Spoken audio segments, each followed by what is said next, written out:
Chris, with the competition from the secret scrimmage this past weekend, if I'm not mistaken, what are some of the biggest things that you've taken away from that? Yeah. Well, it's a great opportunity for us. I think it's one of those NCAA rules they came up with a few years ago that made a lot of sense. So really, you just want to get your team better, and that means like trying to get some carryover from everything you've worked on in practice, and then when those lights come on and you're playing against an opponent, just make sure your identity shows up. And I thought we did that. We had a successful day in that regard. Also, you're just looking for playing time for certain players. Trying to get that valuable video or film you can watch when you get back. Looking at different guys playing together. This year's team, we have a lot of depth, a lot of interchangeable parts. We can play big, we can play small, and so we accomplished a lot with our closed door scrimmage, for sure. Chris, I know you can't quote talk about that, but is that a 40-minute game where you play it like a college game, or do you do, hey, we want to work on some stuff, you want to work on some stuff? How does that? Yeah, everybody does it a little different. We've done it before where it's just segments, not necessarily a 40-minute game. Other years we have played a 40. We almost always play more than 40, and so to give some of our younger guys some chance to run at the end a little bit, but definitely kind of a game feel because it's the first time you're out there playing against somebody else. Obviously, scouting's not at a normal level because you don't really have much on that regard. A lot of self-scout that day, just trying to do what you do. And we always kind of take that philosophy. What we do is always more important than the opponent. But certainly scouting and preparation is a big part of college basketball. For your young guys, it's just kind of the first time they get out there when the lights are on, so that's always interesting, letting those guys play through a few mistakes and then see if the day can kind of calm down for them. Again, carryover is a big word in athletics and coaching and winning. Coach Knight would talk about it all the time. We have an identity. We have some things that we try to get done every day in practice. Then the goal, it sounds simple, is just to make sure those things show up on game day. And, we want to be a team that pressures the ball. We want to be a team that respects defense every possession. And so it was nice to get out there against some great competition and kind of challenge ourselves. Chris, did Brandon and Musa play in that? How did you kind of handle that with the uncertainty? Yeah, they did not play. That's a NCAA rule. These guys can't play in the closed doors or the scrimmages or exhibitions until they're cleared to play. What does it do? I know you got to prepare for all eventualities here. So if they aren't available to you, how does that change the makeup of the roster, rotations, and stuff like that? Yeah, it impacted, no doubt, obviously. But every season's impacted. A guy gets banged up from time to time. A guy's in foul trouble. A guy's sick. I've never coached a good player that misses a game because he's sick. But from time to time, you get a not so veteran player choose that route. But coaching, it's all about adapting. It's all about expecting the unexpected. And so we got a little bit of a challenge right now with two of our best players with some uncertainty, but the goal goes on, and I've made sure that everyone in our organization understands that. The goal is to win. We have different avenues and plans to get there, regardless of who plays or who doesn't play. Guys like Rashad Marshall, I would assume TJ would be one of them if Brandon can't play. I mean, which guys are you looking to maybe take on those minutes if those guys aren't available, right? Who are the ones that really shine so far, I guess? Well, we're still wide open. I mean, we're in open competition now. I can't tell you who will start in our game on Monday here in the exhibition. We're a team right now where we practice every day and the stat sheet's rolling, and guys are going to, get what they earn. And so right now we've got, 13 or 14 active players. No decisions have been made on anything like that. I guess being a week out from the exhibition, just team health-wise, is it kind of where it needs to be? Like all teams, we've had some guys banged up. We've had some guys miss some practices, but for the most part, we're blessed right now to be here. Such a huge part in sports is, getting a little fortunate with the injury bug. And we've coached a lot of teams over the years. You play the what-if game, but every coach and every team could do that. So, for the most part right now, we've had our full unit from the first practice till I think tomorrow is our 16th practice or something like that, maybe 17. So, again, we're on the home stretch here. newness with new staff, you know, a lot of new players. We're listening to them talk about bonding and you know, basically TJ's trust in y'all. That's an important element, is it not? Yeah, I appreciate TJ saying that. TJ's a really smart guy, and so when he says something, he means it. So, yeah, I recognize and agree with what he said. This team put a lot of time and effort into relationship building this summer, preseason, and we still continue to do that today. You know, I've said it before. We're fighting a lot of challenges year one, and at the top of that list, in my opinion, is time. You know, we're going to compete against staffs that have been together longer than ours has. We're going to compete against teams that have played together longer than ours has. As a team, we've never played a game yet. So I think to do that, you know, we value that. We're trying to form those relationships, and you know, the next step is how connected are we going to be when adversity hits? And we had some adversity in our closed door scrimmage, which every game is going to bring you. And I thought for the most part we kind of fought through. We look like we're going to be a team that kind of sticks together. It's still early, but that's our hope. Zach Marath, Rebel Walk. We were 3 to 4 weeks into full practices now. Just what about this team has stood out to you? I think a lot of things. I think from a positive standpoint, we do have a lot of versatility. I think we can play different ways, which is always an ingredient of competitive good teams. So there's just different ways we can play, whether that be extending our defense or whether that be guarding the ball screens in different ways. I think offensively we have a lot of talented players. And again, we can play in different ways. We can play through the post. We can play a 5-out.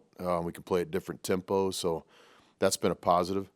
I think from a concern area, every coach and every team has concerns right now. We still got to find that next level of consistency. You know, I would tell you that we've had some really good practices, but I don't think we've put a full one together.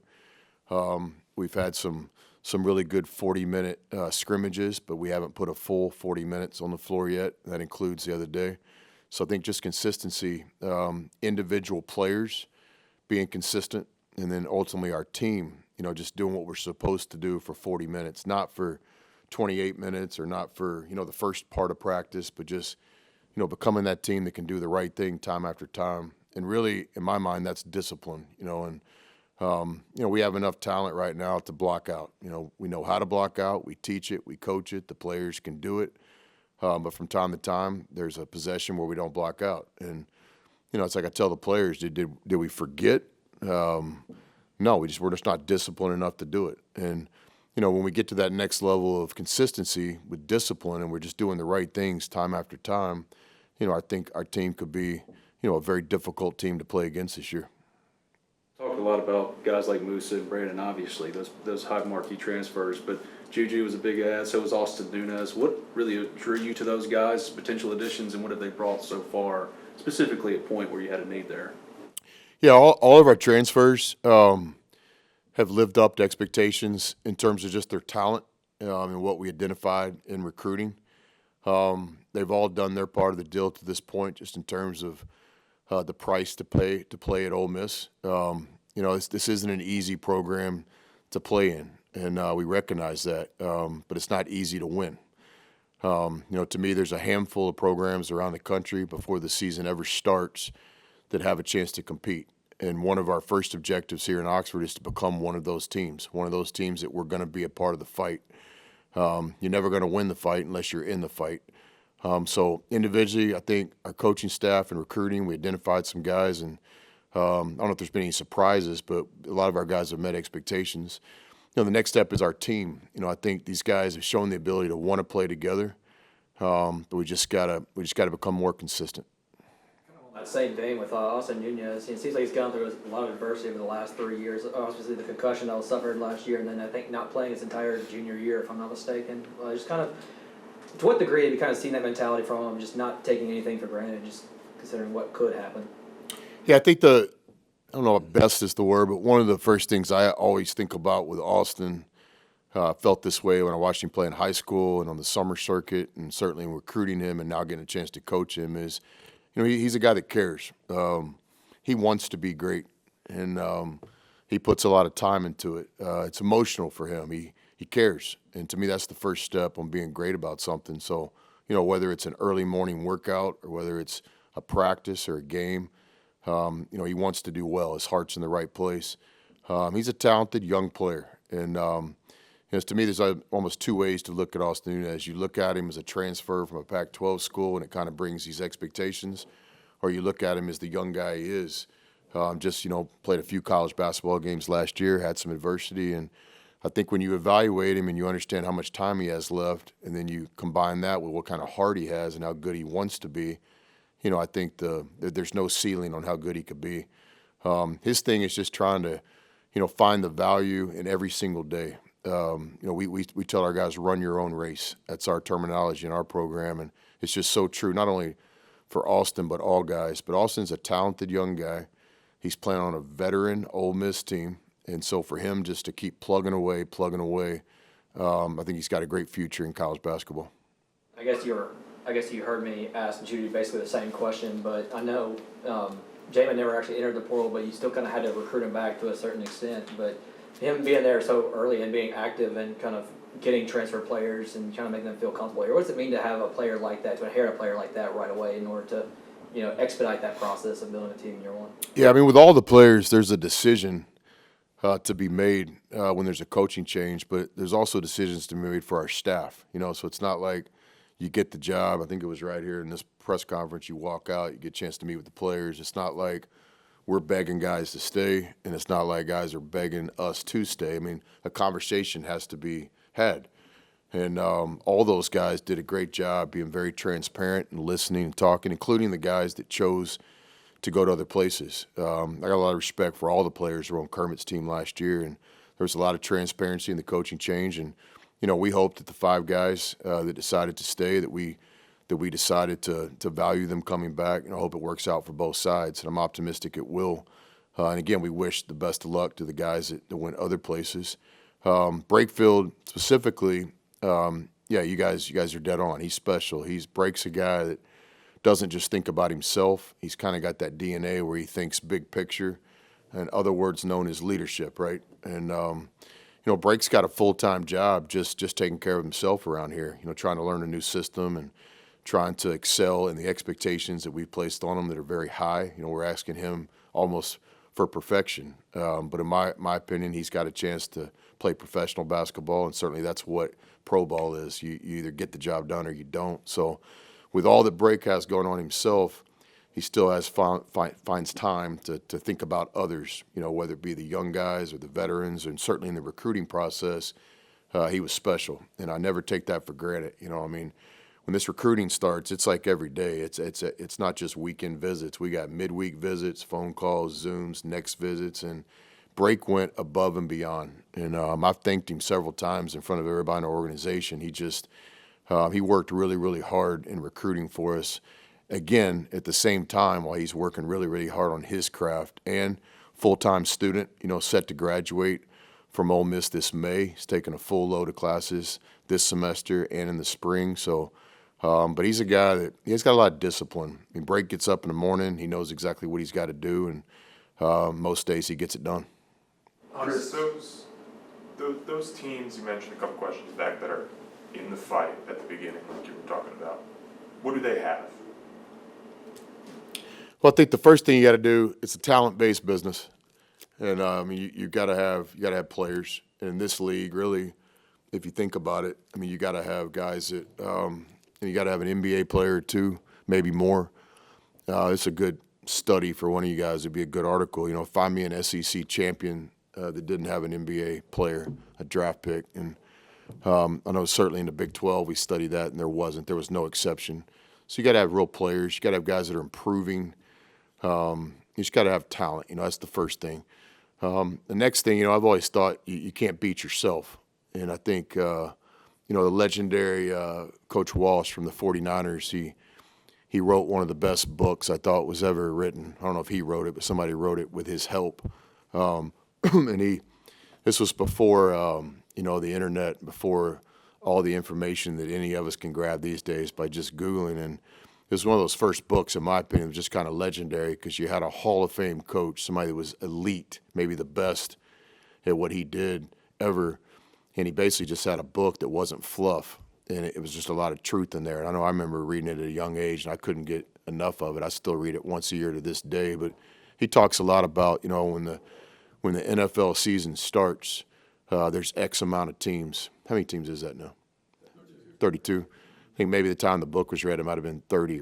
But, you know, you got these teams, and there's only a handful that are even going to give themselves a chance to be relative come playoff and Super Bowl time because, you know, a lot of teams beat themselves. And, you know, the main ways you beat yourself is selfishness, you know, guys not knowing their roles, off the court distractions and these kinds of things. And so, you know, the first step for us here at Ole Miss is to become a team that's not going to beat ourselves. All the way down to basketball. You know, the last couple minutes of the game, you can't take bad shots or turn it over. You can't mess up defensive assignments and let the best three-point shooter for the other team get an open look. So, but then also just internally, you know, your culture, your chemistry, your toughness, your discipline. You can't beat yourselves. So I think that's always the next thing. You know, do you have talent? We do. You know, and I don't, you know, apologize for that. I don't. Again, I've said don't put an asterisk next to this first year's team. We got good players.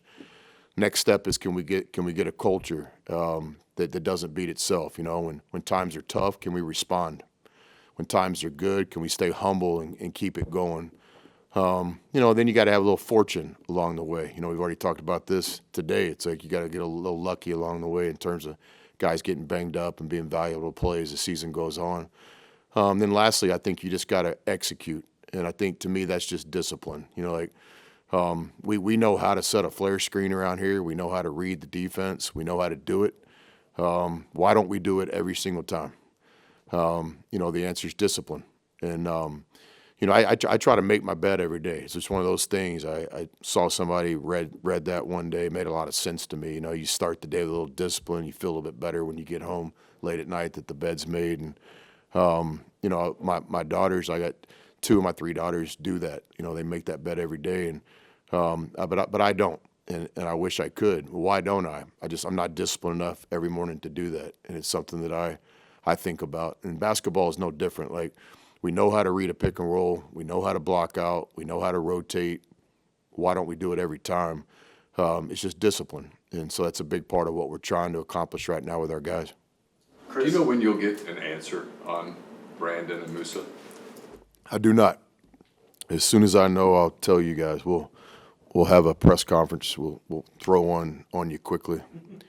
Hell, I might even tweet it. Chris, Cam Dyer, WCBI. You were talking about the adversity y'all faced in the scrimmage. Just when you have so many new pieces, and you said they handled it rather well, just how good is it to see so early those guys meshing, and when the times get a little tough, that they stay together as a team? It was a big positive. Yeah, it was a big positive. You know, as coaches, we're always trying to create adversity. You've heard it before in sports. You know, you ask your players, do you want practice to be easier than a game or harder than a game?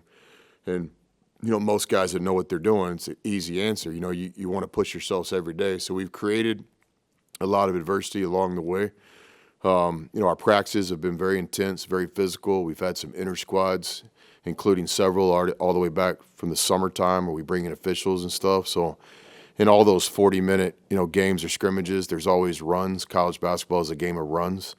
And so we've seen an ability to respond, but certainly playing some outside competition, we saw those same strengths. And so that's a positive sign. And next step will be, you know, playing here at home, playing in front of fans at some point. You know, it'll be interesting to see if what we think and what we think we've created is real. I think it was a week ago, maybe 2, where you had, I think, 18 NBA scouts here and observed your team and all that.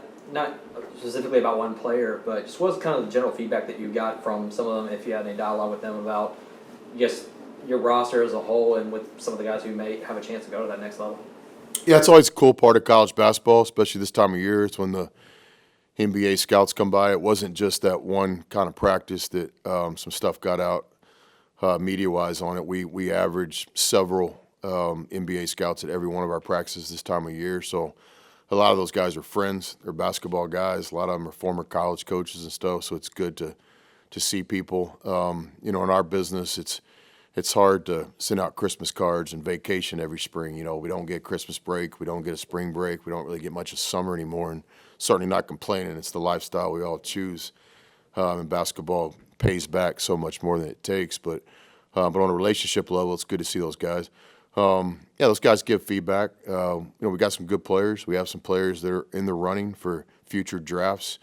It's in basketball, people, you're always interested in their opinion. And I think at this point, I think guys are respecting how hard we're playing. And we look like a unit that plays for each other. So we got a lot of positives right now.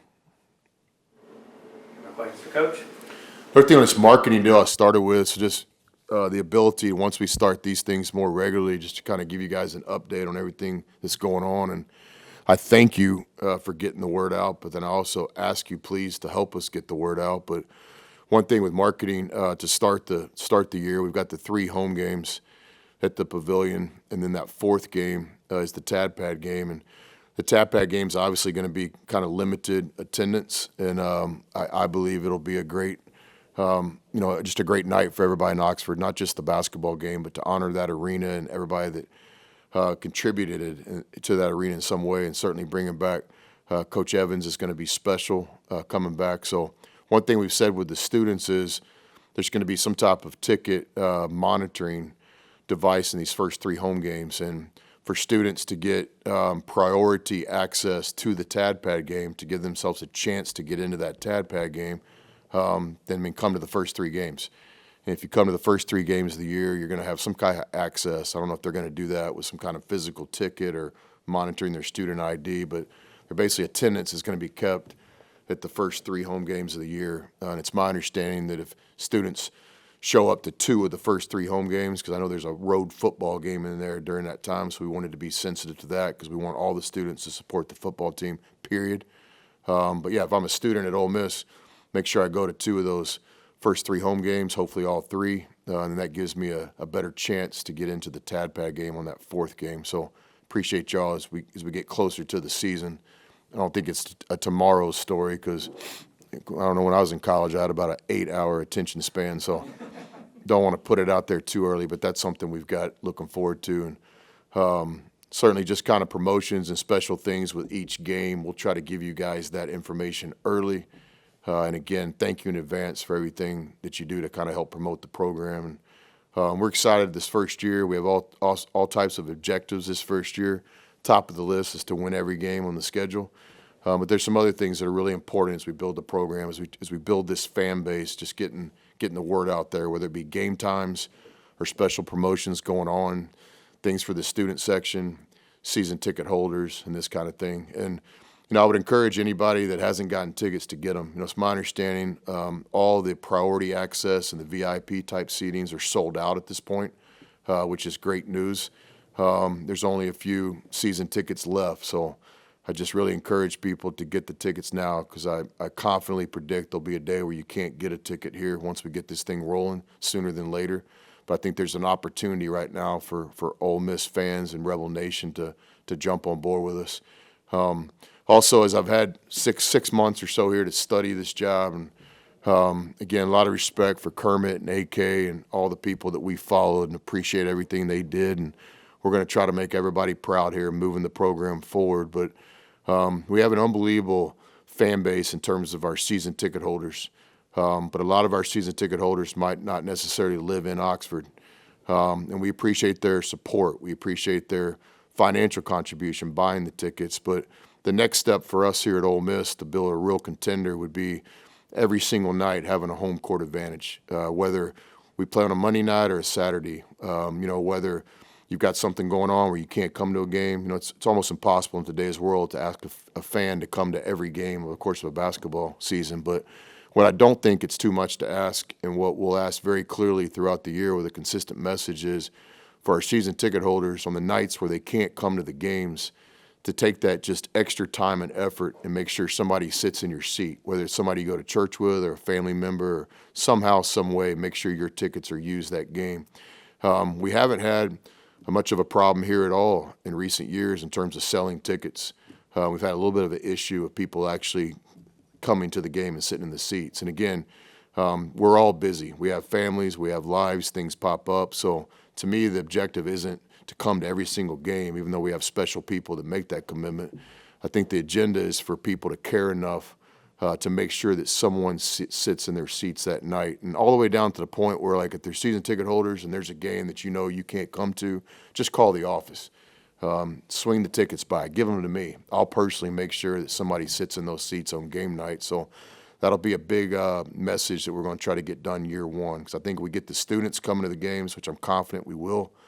We get the season ticket holders coming to the games, using their tickets. I'm just very optimistic where we can get this crowd very, very quickly. This is one of the premier fan bases in all of college athletics. It's not just my opinion. I'm not sitting up here giving coaches speech. I mean, I go to an Ole Miss football game. I go to a volleyball game. I went to a baseball game in the spring. I'm very aware of what Coach Yo has built here. It's here. It's undeniable. So in men's basketball, we're going to do our part. We're working really hard at it, and we're going to ask a lot of our fan base. We really need your help. I hope we can have a great crowd at this exhibition game on Monday. It's my understanding it's free. There's no ticketing. Just show up and get in. And certainly on Monday night when the whole season starts, just encourage anybody to please come out to the game. Our players are working really hard. I think we're going to be a fun team to watch. We're going to try to win every game. And from time to time, when we run out of time, I think the fans will still be really pleased with what they saw. The guys are trying really hard. I'm excited to coach this first Ole Miss team. Thank you.